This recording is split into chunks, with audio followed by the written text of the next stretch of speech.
Nagpaplano na naman ng US Central Command na magsagawa ng tinatawag nilang final blow sa Iran upang tuluyang wasakin ang mga natitirang assets at leadership ng rehimen. Nag-request na rin ng CENTCOM na ipadala ang mga hypersonics sa Middle East upang magamit sa panibagong atake na bahagi ng Operation Epic Fury. Pero agad namang tumugon dyan ng Iran at sinabing palulubugin umano nila ang mga US warships sa kanilang karagatan at ilalabas na rin nila ang kanilang mga armas na kinakatakutan umano ng mga kaaway. Habang inihayag naman ni US President Donald Trump na unti-unti na nitong aalisin ang mga US military na nakadeploy sa Germany.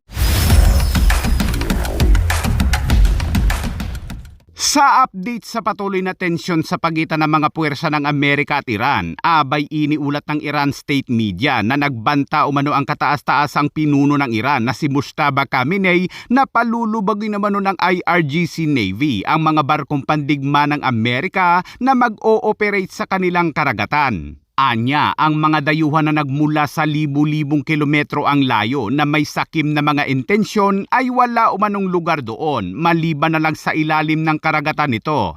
Dagdag pa nito ang chain ng mga tagumpay na ito na nakamit sa pamamagitan ng biyaya ng Diyos at sa pamamagitan ng mga patakaran ng paglaban at estratehiya ng isang malakas na Iran ay nagmamarka ng bukang liwayway ng isang bagong regional at pangdaigdigang kaayusan. Share a common destiny. Foreigners who come from thousands of kilometers away to act with greed and malice there have no place in it except at the bottom of its waters. Sa isang media interview naman sa isang commander ng Iranian Navy na si Shahram ay sinabi nito na malapit na nilang ilabas ang isang sandata na kinakatakutan umano ng kaaway. Hindi ito nagbigay ng clue pero tingin ng mga war observer dito ay posibleng isa itong mga anti-ship missiles. Sa ngayon ay matigas pa rin ang Iran at nagpahayag na hindi nito isusuko ang kanilang uranium enrichment at hindi rin ito papayag sa mga nais ng Amerika at kung muli umanong aatake ang Amerika ay handa silang lumaban hanggang sa kanila umanong huling hininga. Kaya naman tugon dyan ni US President Donald Trump ay pananatilihin niya ang Iran sa ilalim ng isang blockade hanggang sa sumang-ayon umano ang rehimen sa isang kasunduan na tutugon sa mga alalahanin ng Estados Unidos tungkol sa programang nuklear nito. Tinatanggihan din nito ang panukala ng Iran na buksan muna ang Strait of Hormuz at alisin ang blockade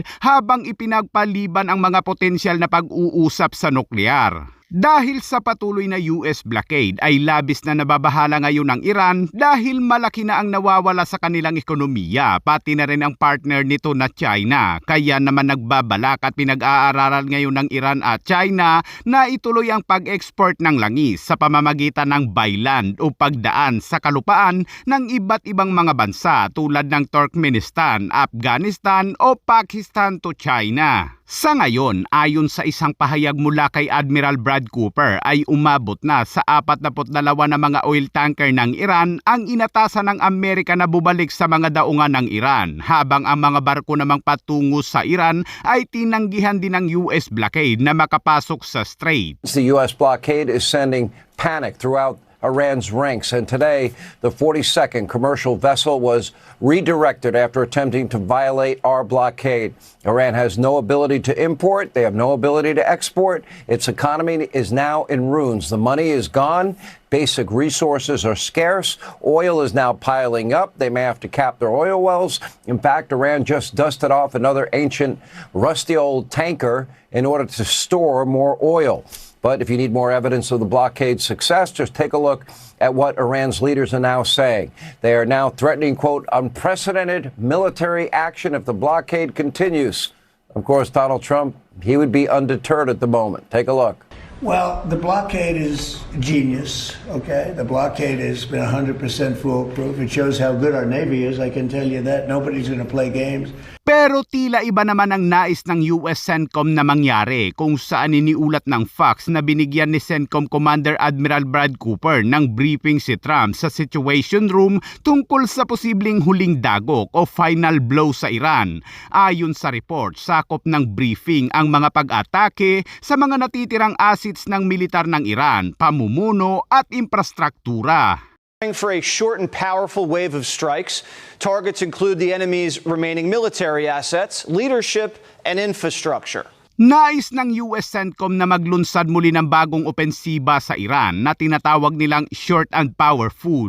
Ayon din sa Bloomberg ay hiniling ng US Central Command ang pag-deploy ng mga LRHW o Long Range Hypersonic Weapons ng US Army na kilala rin bilang Dark Eagle para magamit sa panibagong opensiba na bahagi ng Operation Epic Fury. Ang Dark Eagle hypersonic missiles ay bago pa lamang sa serbisyo. Naniniwala ang US CENTCOM na ang Iran ay mayroon pa ring iilang air defense system kaya't nag-request ng hypersonic missiles ang CENTCOM upang gawing target ang Iran sa pagsubok sa bagong armas na ito.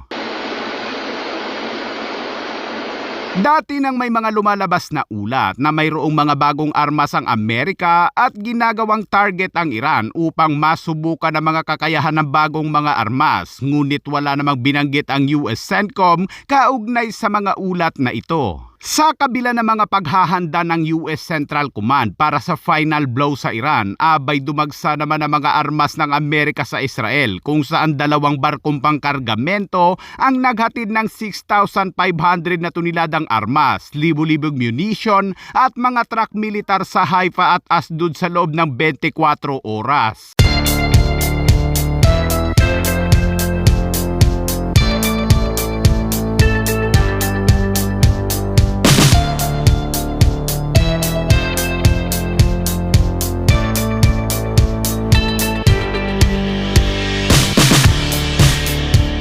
Matapos ang mga pahayag ng CENTCOM tungkol sa planong muling pag-atake sa Iran, abay sinundan pa yan ng pahayag mula naman sa Israel kung saan sinabi ni Israeli Defense Minister Katz na aasahang sa mga susunod na linggo ay muling maglulunsad ng atake ang Israel sa Iran upang tapusin ang kanilang goal. At bago tayo magpatuloy mga kabayan sa mga nagkokomento kung bakit daw 6 na araw na akong hindi nakapag-update, ako po kasi ay umakyat sa kabundukan mga kabayan, hindi para mag-training o sumapi sa NPA para gawing corned beef, kundi para lamang bumawi sa pahinga, sariwang hangin at tahimik.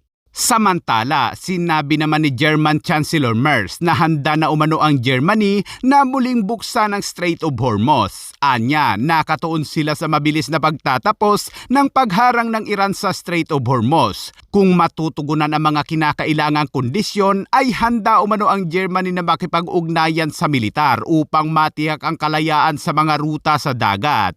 Nabanggit ni Merz na pinapahiya umano ng Iran ang Amerika.